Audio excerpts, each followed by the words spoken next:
Dios les bendiga, hermanos, y bienvenido a esta serie de estudios verso por verso de la epístola de San Pablo a los romanos. Este es tu hermano Ricky, también conocido como John. Estás en tu canal de YouTube, Logos Disciple. Estamos estudiando la epístola a los romanos y hoy vamos a terminar los últimos versículos del capítulo 8, que prácticamente cierra el argumento de Pablo que comenzó en el capítulo 1, ¿verdad? En este capítulo, en las lecciones pasadas, estuvimos mirando que estamos adoptados en la familia de Dios, ¿verdad? Y estamos viendo cómo Dios, por medio de su Santo Espíritu, nos ayuda en nuestra debilidad, ¿verdad? A veces cuando no sabemos ni orar, ¿verdad? Ahora vamos entonces a la parte final de capítulo 8, y ahí es donde vamos a entrar a algunos versículos que bien conocidos, ¿verdad? Y por los creyentes, ¿verdad? Porque son versículos que nos animan, ¿verdad? Le voy a pedir por favor si le pueden dar like a este video, se lo voy a agradecer, y agradecería tu comentario y que compartas con tus amigos que quieren estudiar la Biblia. Así que vamos entonces, estamos en la lección 23, titulado La victoria del creyente. Tú lo puedes titular de otra manera, entonces esto no es parte de la Biblia, ¿verdad? Vamos entonces a cubrir Romanos 8:31 al 39. Así que vamos allá entonces. Ok. En vez de leerlo de aquí, vamos a leerlo mejor de la Biblia directo. Vamos a ver. Déjame ponerlo Romanos 8. Y disculpen que estoy en vivo sin editar. Ok, ¿qué pues diremos a esto? Si Dios es por nosotros, ¿quién contra nosotros?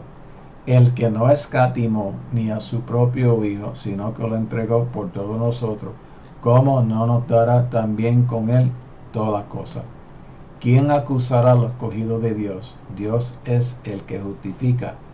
¿Quién es el que condenará? Cristo es el que murió, más aún el que también resucitó, el que además está a la diestra de Dios, el que también intercede por nosotros. ¿Quién nos separará del amor de Cristo?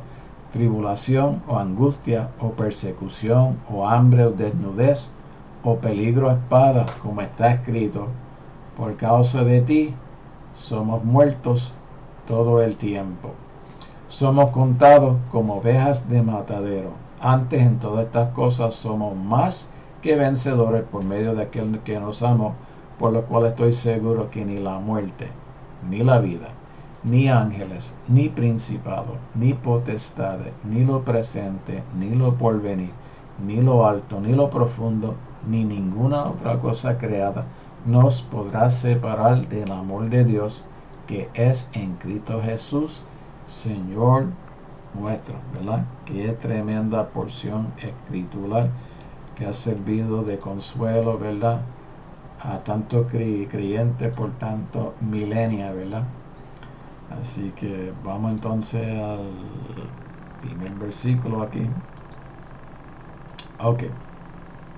Déjame ver si estamos mirando bien. Déjame sacarme de aquí. Ponerme por acá. ¿Qué pues diremos a esto? Si Dios es por nosotros, ¿quién contra nosotros? ¿Qué pues diremos a esto? Esto se refiere a toda la carta hasta este punto. En otras palabras, el argumento que Pablo ha ido detallando hasta ahora, ¿verdad? Nos lleva a una conclusión, ¿verdad? Quiere llegar entonces a la conclusión de todo lo que Dios ha hecho en pro de los creyentes, ¿verdad? Por eso, ¿qué pues diremos a esto? Se refiere a todo lo anterior, desde el capítulo 1 hasta el 8:30, ¿verdad? Pablo ha estado escribiendo acerca de un Dios que para salvar a los pecadores hace todas las cosas para bien. Las conoce de antemano, las predestina las llama, las justifica y las glorifica. Eso lo vimos la vez pasada, ¿verdad? Dios es quien busca al ser humano, porque el ser humano no puede alcanzar a Dios, ¿verdad? Es imposible. Pero entonces Dios llega hasta el hombre, ¿verdad? Y entonces llama a los hombres al arrepentimiento. Los que reciben ese mensaje y creen son justificados, o sea que vuelven una relación correcta y nueva con Dios. Y luego lo que espera es la glorificación, aunque parte de esa glorificación empezamos a verlo en nuestra vida, porque vemos la gloria de Dios reflejado en nuestra vida, ¿verdad? Pablo quiere decir que con Dios para nosotros no hace la menor diferencia quién está en contra de nosotros. Obviamente, ¿quién podría? Es que la lógica, una vez uno conoce el Dios poderoso, y por eso yo les digo de verdad de corazón que es bien importante que conozca la escritura desde Génesis 1:1 hasta el último versículo de Apocalipsis, porque te va a ayudar a poner en perspectiva toda la escritura y vas a ver cómo Dios se va revelando al ser humano poco a poco. No es una revelación de un día para otro, sino es progresivo a través de la historia, ¿verdad? Y cuando tú ves cómo ese Dios ha interactuado, por eso Pablo en otro versículo dice, todas las cosas que están escritas, refiriéndose al Antiguo Testamento, son para ejemplo, para nosotros ver y conocer cómo Dios trata con el ser humano, ¿verdad? Ningún enemigo puede prevalecer contra personas apoyadas por un Dios como este, ¿verdad? La confianza del cristiano está en Dios, no en nada que Él mismo haga. No depende de nada que yo o tú podemos hacer, ¿verdad? Por toda la eternidad puede confiar en el don de Dios. Podemos confiar en el don, en las promesas de Dios, ¿verdad? Y vemos cuántas veces personajes del Antiguo Testamento tuvieron situaciones bien difíciles de adversidad, de enemigos, lo que fuera, y como Dios intervino de su parte cuando Israel estaba peleando con las diferentes naciones. A veces la nación invasora tenía un ejército muchísimo más grande y sin embargo por Dios estar con ellos lograban la victoria siempre cuando estaban en obediencia a Dios, ¿verdad? Pues yo vivía en un pacto que era condicional también.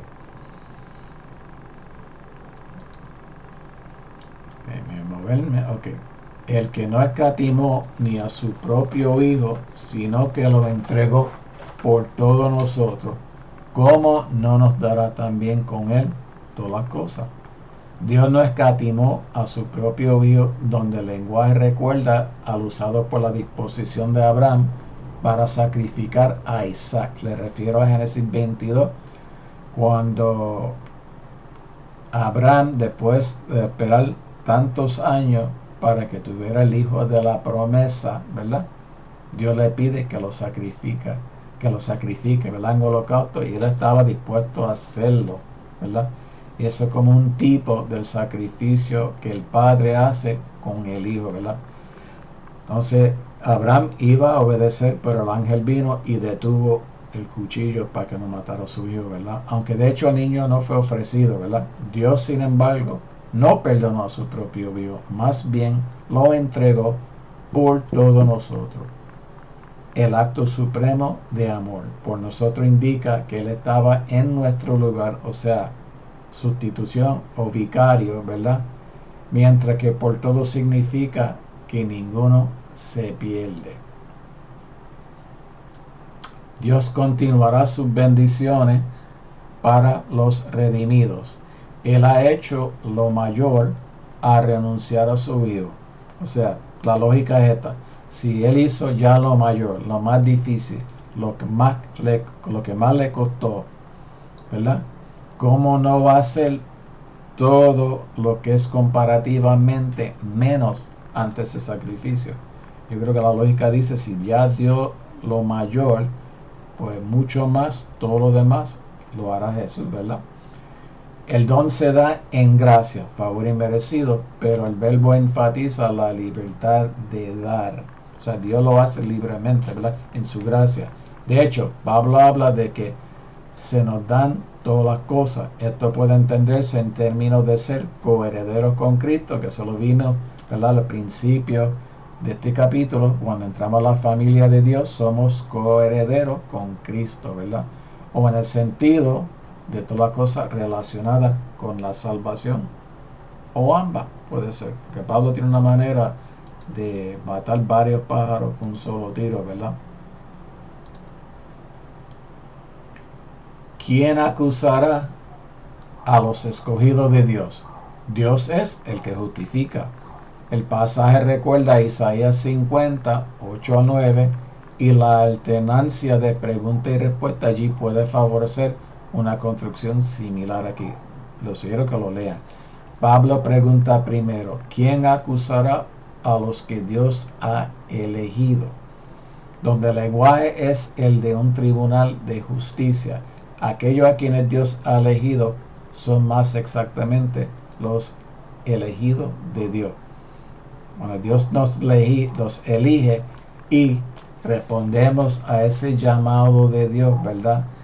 Pues entonces Dios nos justifica. Si es Dios quien nos ha justificado, ¿quién podrá acusar a un escogido de Dios? El mismo nombre Satanás, en hebreo Hashatán, significa acusador. Vean Zacarías 3:1. Y nunca ha habido una escasez de enemigos para hacer acusaciones contra el pueblo de Dios. La historia da prueba amplia de eso, ¿verdad? Pablo quiere decir que ninguna acusación se mantendrá por un momento, porque no es menos que Dios quien justifica. Porque ¿cuál es el tema de esta epístola? Precisamente la justicia de Dios, cómo Dios redima al ser humano y lo trae a una relación nueva con el Señor, lo justifica, ¿verdad? Y lo hace parte de su familia, lo hace hijo de Dios. Dios seguramente justificará a los suyos. Como es Dios quien justifica, la justificación del creyente nunca puede ser derrocada. O sea que lo que Dios ha hecho nadie lo puede derrocar o hacer nulo.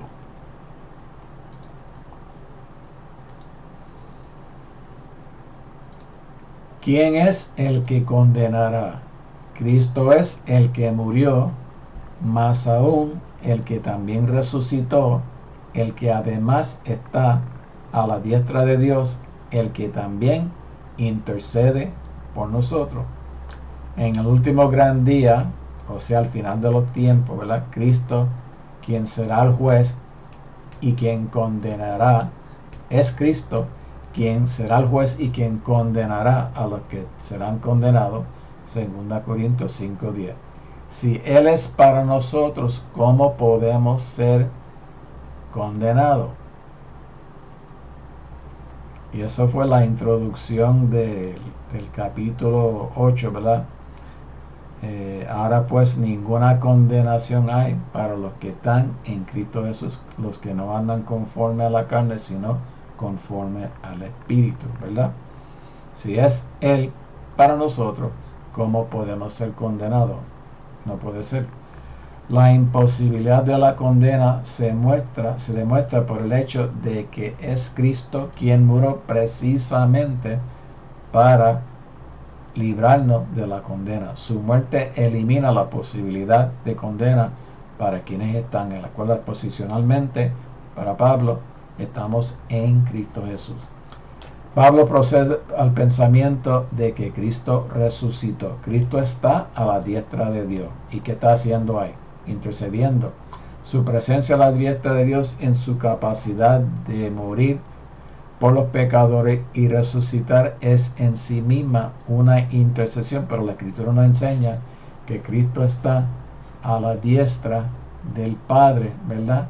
Y hace intercesión para nosotros. Donde se habla mucho de ese tema es en la epístola a los Hebreos. Tremenda carta.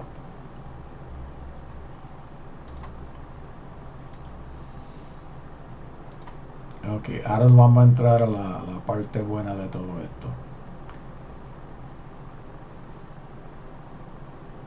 ¿Quién nos separará del amor de Cristo? Tribulación, o angustia, o persecución, o hambre, o desnudez, o peligro de espada. O sea, Pablo da un listón aquí.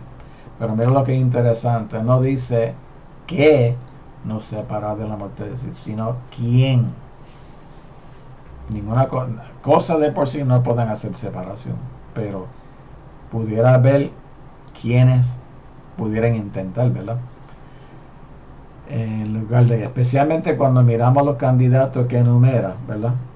Vamos a ver por qué él dice quién, ¿verdad? Generalmente se acepta que el amor de Cristo es lo que escribe Pablo, ¿verdad? Es una garantía maravillosa de que el amor de Cristo por nosotros siempre estará allí. El amor de Cristo nos cubre. El amor de Cristo hizo que el Señor fuera a la cruz y tomara nuestro lugar, nuestro castigo. Él se hizo maldición en la cruz para entonces pudiera concedernos bendición y vida a nosotros, ¿verdad? Entonces vamos a empezar con lo que él enumera aquí. Tribulación. ¿Qué significa tribulación? Significa gran presión. Presión. Estás presionado, como si tuviera una carga encima de ti que no puedes llevarlo, que te inmoviliza, ¿verdad? Tribulación. Angustia significa aflicción externa más angustia interna, ¿verdad? Eso es la reacción ante la aflicción y la presión externa, ¿verdad? Persecución trae ante nosotros una posibilidad siempre presente para la iglesia primitiva y pienso que próximamente para la iglesia. Siempre cuando la iglesia realmente está en un avivamiento y está predicando el evangelio completo, ¿verdad? Y denunciando el pecado y declarando el amor de Cristo, siempre hay persecución. Mientras la iglesia es tibia y no es caliente, no hay persecución. Cuando la iglesia se arma de valor y empieza a declarar la palabra de Dios sin miedo, entonces ahí procede la persecución. Entonces, hambre nos recuerda la precariedad de los sufrimientos, de los suministros de alimentos en el mundo en el que vivían los lectores de Pablo. Porque en el tiempo de Pablo no había ni clase media, lo que había eran gente libre y esclavo, que estaba dividido así, ¿verdad? Y la vida era bien difícil y había momentos donde no había alimento o no había con quién comprarlo, ¿verdad? Desnudez entonces significaba falta de ropa simplemente porque no había forma de conseguirla. El peligro nos recuerda los muchos riesgos que corrieron los primeros cristianos. No era un mundo fácil para profesar la fe, al igual que ahora no es fácil tampoco. En ese tiempo tampoco era fácil proclamar a Cristo, ¿verdad? Había persecución también, había muchas religiones, muchos dioses, ¿verdad? Espada, por supuesto, significa ejecución, la muerte. Es el único elemento en la lista que Pablo no había experimentado. Y a su debido tiempo también experimentaría eso, ¿verdad? Porque la tradición extra bíblica, o fuera la Biblia, nos dice que Pablo fue ejecutado, decapitado en Roma, más o menos entre los años 65 y 66, ¿verdad? Como está escrito, ahora Pablo hace referencia a un salmo. Por causa de ti somos muertos todo el tiempo, somos contados como ovejas de matadero. Una cita del Salmo 44:22, y también puede comparar 2 Corintios 4:11, refuerza lo que Pablo estaba diciendo. Las palabras en el Salmo original expresan la perplejidad del pueblo de Dios frente a un sufrimiento inexplicable. Pero Pablo lo cita para revelar la verdad de que para el pueblo de Dios existe un riesgo real y un llamado a la verdadera devoción, ¿verdad? Estamos hablando de esos momentos de grande crisis para el pueblo donde pensaban que la muerte era inevitable, ¿verdad? Las escrituras muestran que aunque el amor es seguro, también lo son los problemas. Eso de que hay un evangelio color de rosa, de que todo sale bien, que todo es gloria, victoria, es un cuento de camino, mi hermano. Por el amor de Dios enfrentamos la muerte todo el día. En realidad Pablo dice algo más fuerte que todo lo que está diciendo realmente, nos están matando todo el día. Y si tú lees la historia de los primeros apóstoles y los primeros cristianos, para que tú veas, eso fue una realidad. Es un peligro real y no imaginario que enfrentaron los cristianos a través de muchos episodios en la historia, ¿verdad? El sufrimiento y la persecución no son meros males que los cristianos deben esperar y soportar lo mejor que puedan. Son el escenario de la abrumadora victoria que los cristianos están ganando a través de Cristo. O sea, en medio del sufrimiento, la persecución, en medio del martirio que los cristianos sufrían, el martirio, la sangre de los mártires era como la semilla que creaba y levantaba nuevos discípulos, nuestros cristianos, porque cuando la gente veía cómo los cristianos estaban dispuestos a morir por su Salvador, eso los impresionaba al ver que ellos no tenían miedo a la muerte, porque en la antigüedad nadie sabía lo que había después de la muerte. Había mucha especulación, pero en Cristo Jesús tenemos la seguridad porque Cristo murió y regresó de la muerte y está a la diestra del Padre.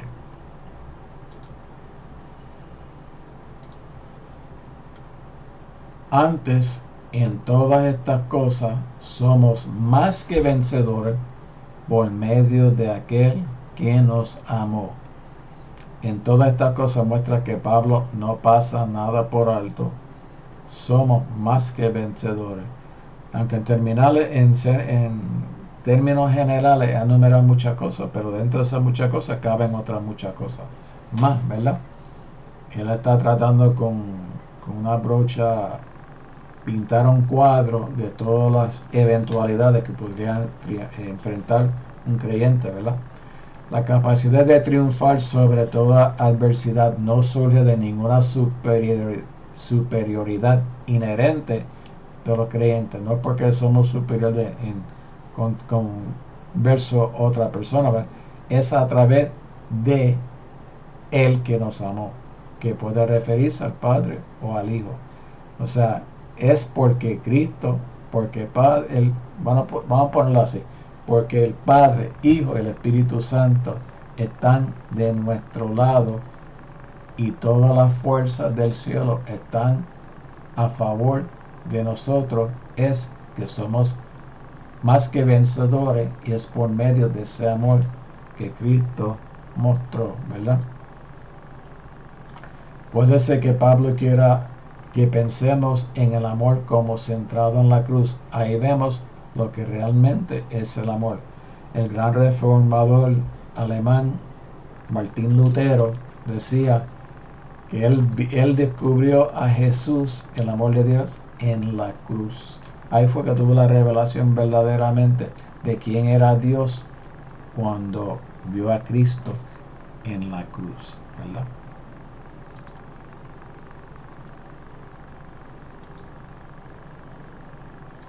Ok, ahora venimos a lo bueno. Por lo cual estoy seguro de que ni la muerte, ni la vida, ni ángeles, ni principados, ni potestades, ni lo presente, ni lo porvenir, ni lo alto, ni lo profundo, ni ninguna otra cosa creada nos podrá separar del amor de Dios que es en Cristo Jesús, Señor nuestro. Entonces el apóstol procede a expresar su punto al enumerar posibles candidatos para separarnos del amor de Dios.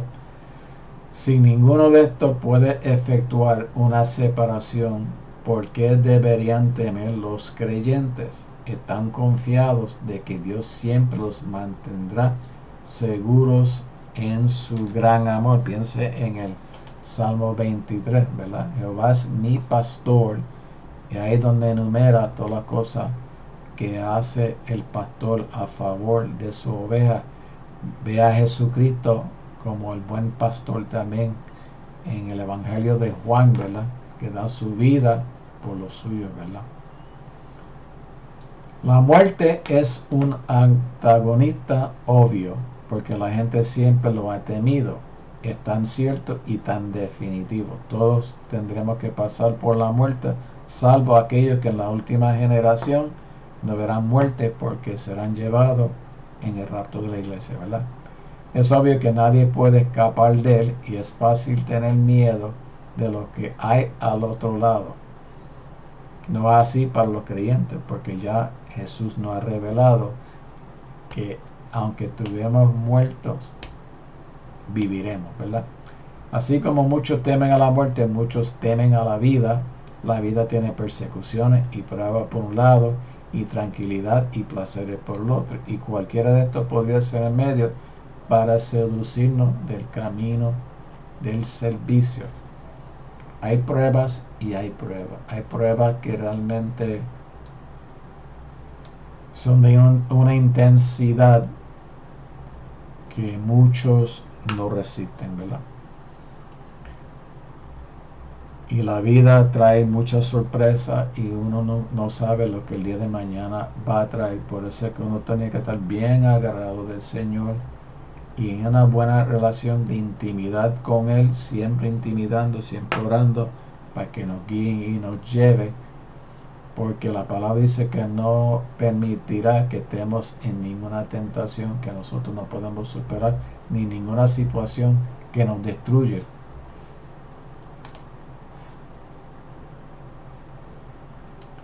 Así que seguimos. Vamos a hacer, ok. Seguimos para el próximo versículo. Los ángeles buenos parecen haber sido objeto de adoración en algunos círculos. Eso no está bien claro, pero aparentemente sí. Había alguna secta, algunos pensamientos que pensaban que uno podría apelar directamente a los ángeles, ¿verdad? Eso lo vemos en Colosenses y en Apocalipsis. Por lo tanto, podrían ser obstáculos en el camino de creencia. No sé si recuerdan, hace años atrás, y antes si fuera para los 80, 90, había un movimiento de los ángeles guardianes, de contactar, esto y lo otro. Eso totalmente va en contra de la escritura, pero esos son mensajeros que Dios envía, son sus mensajeros. Principados podrían denotar seres celestiales o gobernantes terrenales. Pablo no podía imaginar a ningún gobernante en el cielo o en la tierra de buen carácter o malo que obstaculizara el alcance del amor de Dios.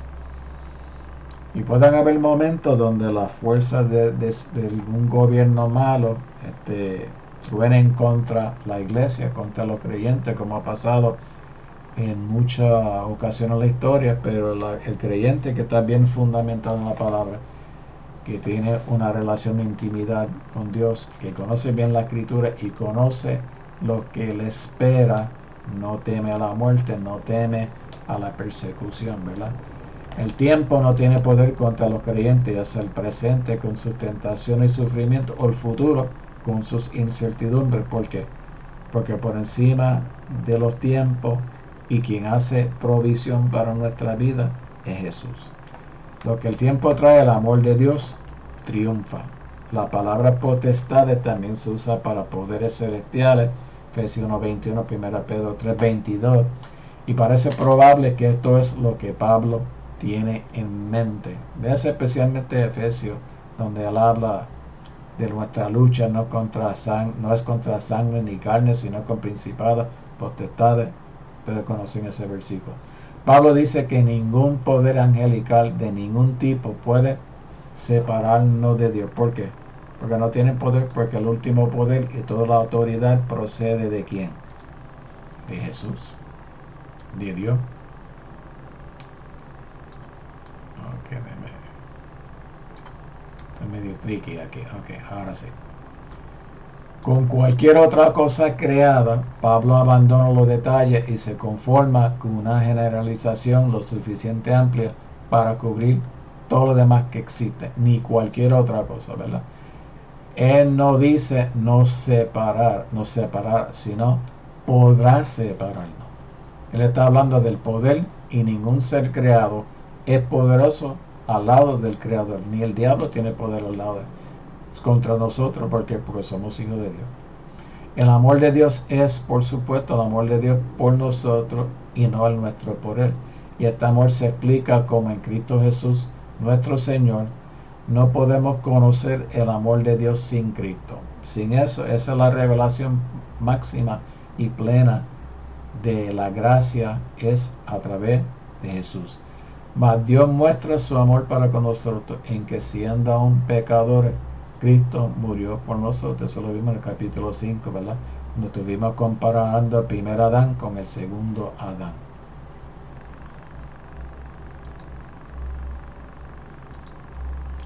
Y ahí llegamos hasta el final de este estudio. Y créame, sobre estos versículos se podría decir tanto y tanto más. Pero en el son de hacer este video lo más corto posible para que lo puedan ver. Y por favor ponen en los comentarios cuando tú completes una de las lecciones, por favor ponme en comentarios, mira, terminé esta lección.